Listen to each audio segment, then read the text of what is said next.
Hello there, guys, and welcome back to Reborn with Michael. Today we are talking about how I figured out how to ignore reality. And I want to teach you guys how to ignore reality because I think it's one of the most important aspects of the teachings, especially when it comes to the idea of Neville Goddard and other great teachers out there like Joseph Murphy and all of that. I figured out how to ignore reality and everything changed. Because what I want you to realize is about reality, I say this a lot, reality is very seductive. Yes, reality here, we know now from the idea of quantum physics and all things that reality is subjective. We know it on an even simpler level that you are looking at life through your preferences. So it's like, let's say, for example, I loved living in Spain because I loved the warmth and the sun. But then my parents would come and visit and they'll say it's too hot. That's the lowest level of reality. My preferences, how it comes through.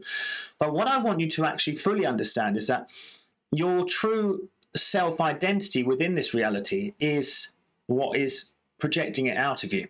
Now, we'll go into self-identity in another video, but ignoring reality is how you change. It's so vital to ignore reality to change your life. I started to figure out that, and I started to realize that I needed to not be so seduced by this very tempting temptress of reality that was making me feel so emotional and stuck and fearful and scared. And if you have felt this level of fear with your reality, comment down below just saying, I am now free. And just really mean it. Just say, now I'm now free from the bonds of this reality. Let me get into this. If you do like Spirituality Simplified, please consider subscribing to my channel because I do 8-minute to 15-minute videos that just try and break down things so you can actually apply it to your life. Also, check me out on Facebook in the Healing Circle group and on Instagram, okay? It's all linked in the description. But look, reality is what? It is something that is outside of you. But the only way we really experience reality is inside of ourselves. Put it this way.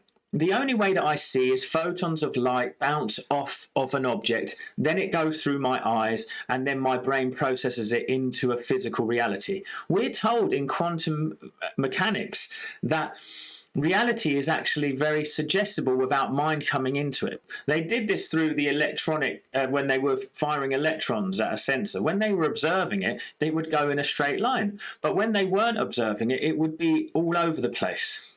So what they were saying is the observer has to come into the concept of reality for it to find form. And that, for me, really blows my mind when science and spirituality come into it, because we're taught, obviously biblically, that which you believe is already yours, so it shall be. So it's that idea that actually reality is just the expression of your past thoughts and feelings. It's the mathematical sum.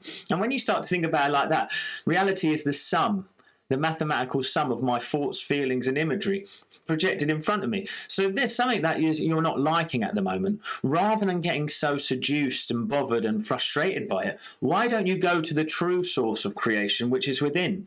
Now, often when we're praying to a God outside of ourselves, but the God that you're looking for lives within you. The divine presence. We are made in the likeness and image of God. That is the whole point. And the idea of that is not to say that God looks like me or you or is human in form. It's saying that we have that spark of divinity within us. Now, we are then a little bit like, I know this sounds funny, but the interesting, I love Lord of the Rings, and Gandalf was an angelic spirit that was depowered to come into this earth and help. I believe that's similar for all of us. We're angelic spirits in nature, coming down to earth to experience it and to learn and to grow. And the reason is that we actually need to learn our own divinity. That's why when you see someone or you listen to a teacher who is awakened spiritually, there is something about them that's so magnetic because they're showing you the truth. Now, I've had a few people comment on other videos saying, I got shivers listening to that. That is because your soul is hearing truth and it's saying yes. Why do we always question ourselves? Even people who are not inherently spiritual, who are more scientific, they'll question everything through science. It's in our nature to question and discover, but the true discovery is within. So when we start to give reality all the sort of power, we go against the spiritual laws. And I've said this and I'll say it till I'm blue in the face. Do not make a god of anything outside of yourself. Do not emotionally embrace anything that you don't want. That is the key to ignoring reality. Because what happens? Why does reality even seduce us anyway? Well, let's break it down. Something happens, it makes you have an emotional or physical response to it, and then you say, hey, I don't like that. I don't like that. That really upset me. But anything that's happened in the past that now you're carrying through even into the subsequent moments, that moment's dead. It's gone. You see what I'm saying? It doesn't exist. So I'm saying, why would you give power to something that doesn't exist anymore?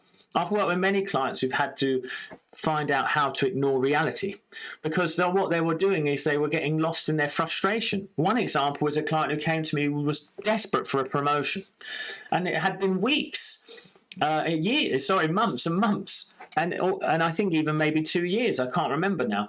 But she came to me, and within 3 weeks she got that promotion. Why? Because she stopped the frustration. She started to let go of the past. She started to realize the true meaning of why she wanted that promotion, and we had to let go of it. Because anytime you're coming at anything from a place of need and lack, you are not connected to it, so it cannot express quick enough for you. Yes, you may be able to create it through effort and brawn in the 3 dimensions, but that will only cause pain in the long run. It will take from you. Whereas when you ignore reality, regardless of what is happening around you, you recognize that the only reason that it is seductive is because it affects your emotions. See, your emotions, where do they come from? Let's even go into that. Your emotions are coming because you are an energetic being that isn't free flowing, so it's hitting parts of the energy that are stuck, that you've pushed down because of something that happened to you that you didn't like, and you said, I never want it to happen again, so you've pushed it down. And then reality does something that triggers that, boom. For example, I like this example. You have a friendship group that you had with your partner, but you split up, and their name is Gary. And when you go to the party, they say, Gary's coming. But they don't mean you're Gary, but it's still, boom, all that pain, and ow, I hope it's not him. I don't want to see him. That's the stuff that is making the 3 dimensions feel so real. And it actually does solidify it. As you start to go down into those lower forms of expression of energy, reality does become more solid and less pliable. But when you start to realize that if I can let go of my emotional attachment to what is in front of me, I can now start to let it be free. Then reality becomes very fluid. So all I'm saying to you, to be able to ignore reality and how it changed my life, I've said this story a few times, but I had nothing. I literally had nothing in the bank. I was struggling. I was running away from my problems, living in another country. I was probably drinking too much. I don't drink anymore. I don't do any. I mean, listen, my whole life's transformed. So I'm saying to you, I just decided I don't want to feel this way anymore. See, reality is seductive to you because you're so emotional about it. So what you have the choice is, I have the choice to react to this emotion and live in it, or I have the chance to become the observer and detach back from it. You need to detach back from your emotions to be able to see the truth. A peaceful mind and a peaceful body is aligned to divinity.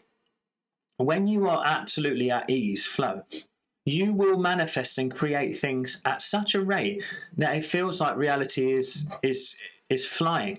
It feels like there's nothing to stop you. And you become like what is like the most lucky person in the world, it seems like. Everything seems to work out for you. But that's because that's what life wants to do. It wants to work through you. It wants to give you everything.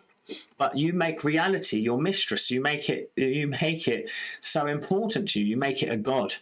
But reality is not your god. The true reality is what's going on inside of you. If you can create that environment, imagery and expression inside of you, it is compelled to express in space. Now, I see it like this. You're a 4th dimensional thinker with your imagination and your prayers. And then as you do that, your 3 dimensions have to go linear through time and space. But what happens is as you make the 3 dimensions less and less important, you're able to collapse time and space so much quicker. That's what I realized. So let go of the importance of what's in front of you and just recognize that it is it is literally the mathematical sum of your past thoughts and feelings, which is great because now I'm going to change them in this present moment and I'm looking forward to the future. That's when you'll really know. And that's how you grow in faith. You have to live in there for a certain period of time. You start to see the expression of it. You will grow in faith. You will change. This is how you do it. Hope you enjoyed the video, guys. I'll speak to you at the next one, and thank you.